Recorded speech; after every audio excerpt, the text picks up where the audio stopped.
혼자서 이런 중요한 결정들을 하는 데는 좀 불안한데 다른 사람들이 가는 길을 따라간다고 생각하면 좀 안정감이 편안함이 느껴지거든요. 느껴지죠. 그런데 우리가 흔히 하는 실수예요. 왜냐하면 오늘 제가 궁금한 게요. 어쩌면 인생의 전환점이 될 수 있는 30살이잖아요. 그만큼 급변하는 게 많다는 시기인데 이때 어떤 것들이 좀 급하게 변하는 부분이 있을까요? 30살의 위기라는 게 있다라고 얘기를 해요.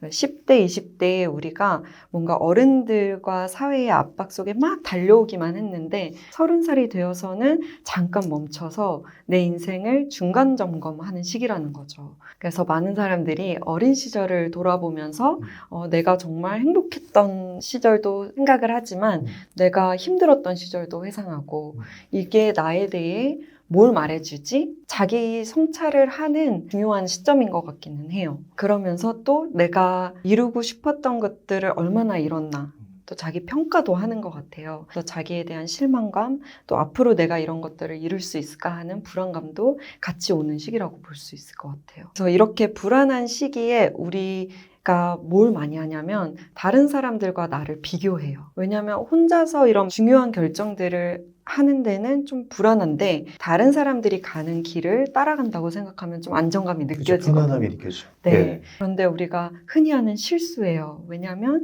다른 사람이 선택한 결정이 그 사람한테 옳다고 해서 나한테 편안한 결정은 아닐 수 있거든요. 그런데 비교를 하면서 외모, 연봉, 배우자감에 있어서까지 다른 사람들의 기준에 따라가다 보면 남의 경주를 뛰고 있을 수 있다라는 거죠. 그래서 돌아보면 바쁘게는 살았는데 뭔가 허무한 이런 감정을 느낄 수 있어요.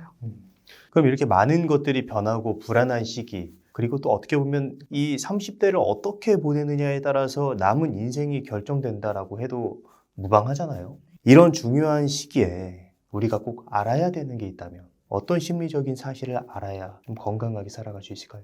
네. 내가 원하는 삶은 사실 외부에서 찾아지는 게 아니라 내면을 들여다볼 때 더 선명해질 수 있다는 거예요. 내 마음은 복잡하고 혼란스럽기만 한데요 하는 분들이 많은데요. 그거는 내가 들여다봐 버릇하지 않아서 정리해 본 적이 없어서 그런 경우가 많아요. 그래서 30쯤에 좀 불안해서 저한테 오시는 분들도 많은데 그분들이 저에게 물어봐요. 제가 이 직장에 계속 있어야 될까요? 아니면 이직을 해야 될까요? 이 연애에서 살짝 불안한데 계속 이 사람을 만나야 될까요? 아니면 헤어져야 될까요? 이렇게 또 정답을 구하는 그런 질문들을 하시는데 좋은 상담사라면 정답을 절대 주지 않아요. 그 사람의 내면의 경험을 같이 들어가 봐서 그 사람만의 확실한 정답을 그 사람만이 스스로 할 수 있는 선택을 할 수 있게 하거든요. 인생이라는 거는 수능처럼 정답이 있는 게 아니잖아요. 그러고 나의 선택들로 만들어지는 게 인생인데 그 선택을 누가 하느냐가 굉장히 중요해요. 이제 상담 센터도 운영하신다고 들었는데 거기서도 사실 결정권이 있는 사람이 가장 존재감이 있고 가장 그 단체의 리더가 되잖아요. 그런데 내 인생의 결정을 누군가가 해준다고 한다면 예를 들면 결혼정보회사에서 이 사람이 제일 좋은 배우자감이에요. 해서 결혼을 한다거나 부모님이 내가 하고 싶은 일을 반대해서 부모님이 원하는 일을 한다거나 이렇게 했을 때 내 인생에서 존재감이 자꾸 없어지는 거예요. 그래서 인생이 재미가 없고 뭔가 모든 게 허무하고 스트레스가 많이 받는다라고 한다면 내가 주체적으로 결정한 선택들이 얼마나 있는지 좀 돌아볼 만한 것 같아요. 네. 그렇다면 이게 지금까지 내가 수동적으로 이렇게 선택을 했다면 능동적인 선택을 하는 건 좀 어려울 것 같거든요. 왜냐하면 지금까지 그렇게 해왔으니까. 그래서 이제 내 내면의 목소리를 듣는 게 중요한 것이다라고 얘기를 해주신 것 같은데 내면의 목소리를 어떻게 들을 수 있을까요? 네, 너무 좋은 질문인데요. 내면의 목소리라는 건 나의 감정에 귀를 기울이는 것 같아요. 내가 살아오면서 정말 행복했던 순간은 언제였는지 한번 생각해보고 그런데 우리가 행복한 순간을 만끽하고 그런 순간들을 더 찾을 수 있도록 이렇게 격려를 받으면 좋은데 많은 경우에 너 그만 놀고 공부해. 이렇게 좀 억누르도록 교육을 받았다거나 뭐 연애를 하면서도 누군가에게 끌려서 내가 연애를 하고 사랑을 하고 그런데 어느 부분에서 상처를 받았어요. 근데 이 경험도 굉장히 좋은 중요한 자산이거든요. 그런데 연애도 그런 사람을 만나지 마. 해서 못했어요. 그러면 이제 이런 데이터가 없는 거예요. 그래서 사실은 내가 마음이 끌리는 게 있다라고 한다면 너무 두려워하지 말고 너무 억누르지 말고 따라가 보셔도 괜찮다. 나의 마음을 너무 무서워하지 말라라고 말씀드리고 싶어요. 한편으로 또 이렇게 생각할 수도 있을 것 같아요. 지금 해야 될 것들이 너무 많아서 내가 하고 싶은 걸 할 여력이 안 된다. 이런 분들은 좀 어떻게 액션을 취하는 게 좋을까요? 네. 그러니까 어떻게 보면 책임감과 다른 것을 하고 싶은 욕구가 충돌하는 거잖아요. 근데 저는 이런 모든 욕구들이 나에게 꽤 중요한 욕구들이라고 생각을 해요. 그런데 책임감이 약간 주도권을 잡고 다른 욕구들을 계속 억누러 버릇하면 이런 감정들이 어디 가지 않고 쌓여 있다가 어떤 자극이 산사태가 일어나요. 그 감정이 갑자기 다른 데서 엉뚱하게 터져버리는 거예요. 예. 그래서 내 내면에 좋은 리더십이 중요한데 그 리더십은 여러 사람의 얘기를 잘 듣고 가장 현명하게 결정을 하는 건데 누구도 추방당하지 않는 거예요. 균형을 잘 맞추는 게 중요하다고 볼 수 있어요. 한편으로 또 이런 사람들도 있을 것 같거든요. 아까 전에 행복한 경험을 떠올리라고 말씀해 주셨는데 저는 행복했던 적이 없어요. 좋아하는 것도 없어요. 그냥 살아가고 있어요. 이렇게 말씀하시는 분들에게 자신에게 의미 있는 일을 찾으라고 말씀하시는 분 어떻게 찾을 수 있을까요? 행복한 경험이 마비된 상태이신 분들이 꽤 많아요. 그런데 그거는 다른 부정적인 감정들 중에 내가 느끼고 싶지 않아서 마비시키잖아요. 그럼 다른 감정들이 기쁨까지도 마비되는 경우가 많거든요. 감정 자체가. 그래서 행복한 감정을 모르겠다면 내가 슬펐던 적은, 내가 억울했던 적은, 내가 정말 화가 났던 적은 한번 돌아보면 있어요. 그 감정을 충분히 느끼고 충분히 해소를 하면 그 다음에 기쁨도 느낄 여유가 생깁니다. 그렇네요. 오히려 잘 찾아지지 않는 그런 기쁨이나 좋은 어떤 행복한 감정들을 찾기 위해서 노력하다가 스스로 나는 왜 이런 사람일까라고 자책하지 말고 슬펐던 경험, 우울했던 그런 것들을 통해서 어떻게 보면 행복에 이르는 실마리를 찾을 수 있겠다. 슬픔은 누군가와 얘기하는 게 가장 좋기는 한데요. 스스로와의 대화도 굉장히 중요한 것 같아요. 왜냐면 우리가 글로 쓸 때 아니면 언어로 이 감정을 말할 때 이제 수면으로 올라오는 그런 작용이 있잖아요. 그래서 일기를 쓰는 거 너무 좋고요. 그림을 그리는 것도 너무 좋은 것 같아요. 그때 상황을 그림으로 그린다든지 근데 어떤 사람들은 무슨 일이 있었다. 이렇게 뉴스 보도하듯이 이런 게 익숙한 사람들도 있는데 그래서 나는 어떤 감정을 느꼈고 그래서 나는 어떻게 행동했다. 이게 중요한 부분이거든요. 맞아요. 이렇게 세 가지로 나눠서 써보면 나라는 사람에 대해서 굉장히 깊게 이해할 수 있어요.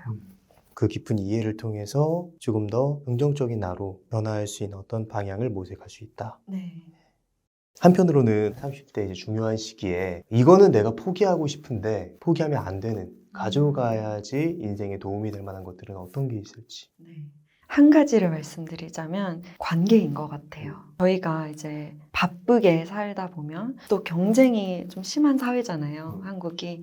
그래서 여기서 경쟁을 하다 보면 관계는 뒷전으로 되기가 쉬워요. 관계라는 건 사실 노력이 많이 들어가는 거거든요. 유지를 하기 위해서는 소통도 잘해야 되고 서로 실수하기도 하고 갈등이 생기기도 하고 내 안에 상처가 건드려지기도 하고 그래서 에너지 소모가 굉장히 많기 때문에 관계를 뒷전으로 하는 분들이 많은데 심리학 이제 연구들을 보면은 변하지 않는 진리가 있잖아요. 외로우면 우리를 병들게 하고 행복한 관계는 우리를 살게 하는 연구들이 많잖아요. 그렇기 때문에 그런 노력을 할 가치가 있는 게 관계인 것 같아요.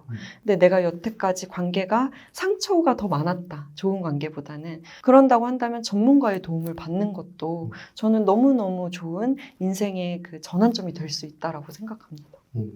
맞습니다. 이제 관계나 이런 어떤 소통 관련된 문제는 자기가 알아서 해결해야 되고 그냥 내가 타고난 어떤 바꿀 수 없는 디폴트 값이라고 생각을 하는데 그게 아니라 충분히 변화할 수 있고 충분히 이제 상담사나 어떤 정신과 의사를 통해서 내가 성장할 수 있다는 사실을 아는 것만으로도 변화의 여지는 충분할 것 같습니다. 맞아요. 너무 중요한 얘기 해주셨는데 하버드에서 72년간 700명의 사람들을 분석해 놓은 그 연구가 있어요. 예. 이제 누가 성공하고 누가 행복하냐 이걸 여러 가지 이제 인생의 요소들을 분석해 봤는데 첫 번째는 주변의 그 친밀한 관계들이 굉장히 좋았다는 거였고 두 번째는 개인의 마인드인데요. 성장 마인드셋이 있었다라는 거예요. 그래서 어떤 참가자분 한 분은 빈민촌에서 자랐어요. 먹을 것도 많이 없었고 부모님은 맨날 싸웠대요. 특히 아버지가 굉장히 폭력적이어서 자기도 형들도 엄마도 이 폭력을 많이 보고 당하고 자랐어요. 그런데 이 인터뷰하는 사람들이 연구원들이 이분의 집에 지금 나중에 가보니까 대저택에서 화목한 가정을 이루고 테니스를 치고 수영을 하고 너무 행복하게 살고 있다라는 거예요. 반전이네요. 네, 그래서 이제 인터뷰를 하는데 그 사람이 자랐던 빈민촌을 보면서 언덕 위에서 했대요. 근데 부모님이 밉지 않냐고 이렇게 물어봤더니 아니요, 부모님은 이민자로서 그들이 사랑을 받지 못하고 자란 사람들로서 우리에게 최선을 다했다. 그래서 나는 감사한다. 이렇게 얘기를 했다라는 거예요. 그래서 이분은 내가 이렇게 태어났기 때문에 우리 가정은 이랬기 때문에 뭐 내 학교는 이랬기 때문에 자기를 가두지 않고 계속해서 성장할 수 있는 기회들을 잡고 자기 자신이 변화할 수 있다고 믿었다라는 거죠. 굉장히 또 좋은 말씀을 해주셔가지고. 근데 많은 사람들은 거기서 이렇게 생각할 것 같아요. 그렇기 때문에 나는 안 돼. 근데 이분 같은 경우는 그럼에도 불구하고 나는 이렇게 잘 될 거야. 실제로 잘 되셨고. 근데 대부분의 사람들은 그렇게 하지 못하잖아요. 여기서 필요한 그 마음은 어떤 차이 때문에 그렇게 생각이 되는 걸까요? 그 마음의 차이는 사실 마음을 바꿔서 생각을 바꿔서 행동을 바꾸기도 하지만 행동을 바꾸고 직접 경험해 보면서 생각이 또 변화하기도 하는 것 같아요. 그래서 성장 마인드셋을 좀 키울 수 있는 방법은 나에게 하는 언어를 바꾸는 거예요. 예를 들면 나는 이거 못해. 나는 실패할 거야. 라는 얘기가 아니라 나는 이거를 통해 뭘 배울 수 있을까? 그리고 실패했을 때도 결과에 집중하는 게 아니라 이 과정에서 내가 얻은 교훈? 이런 것들을 가져가서 감사하다라고 생각하다 보면 이 생각의 차이가 정말 큰 차이로 이어지는 것 같아요. 여기서 중요한 게 자동적으로 우리가 생각이 굉장히 좀 부정적으로 흘러갈 수 있는데 의도적인 노력을 통해서 이 어떤 현상에서 긍정적인 의미를 찾아내는 노력이 필요한 거군요. 네. 네, 오늘 좋은 말씀 많이 해주셨는데요. 마지막으로 하시고 싶은 말씀 있으시다면 어떤 게 있을까요? 30은 정답을 찾는 시기가 아니라 나만의 질문을 찾는 시기라고 생각해요. 그래서 자꾸 완벽한 정답을 찾으려고 애쓰려기보다는 내가 좋아하는 것은 뭐지? 나한테 맞는 관계는 뭐지? 하면서 나를 돌아보는 질문을 하시면서 실패를 두려워하지 않고 나아가셨으면 좋겠습니다. 예. 네, 오늘 요즘 서른의 심리학 저자 박예지 상담사님을 모시고 30살에 우리가 알아야 될 것들과 피해야 될 것들에 대한 이야기를 나눠봤습니다. 그럼 오늘의 심리학은 여기까지 하도록 하겠습니다. 좋은 말씀 해주셔서 감사합니다. 감사합니다.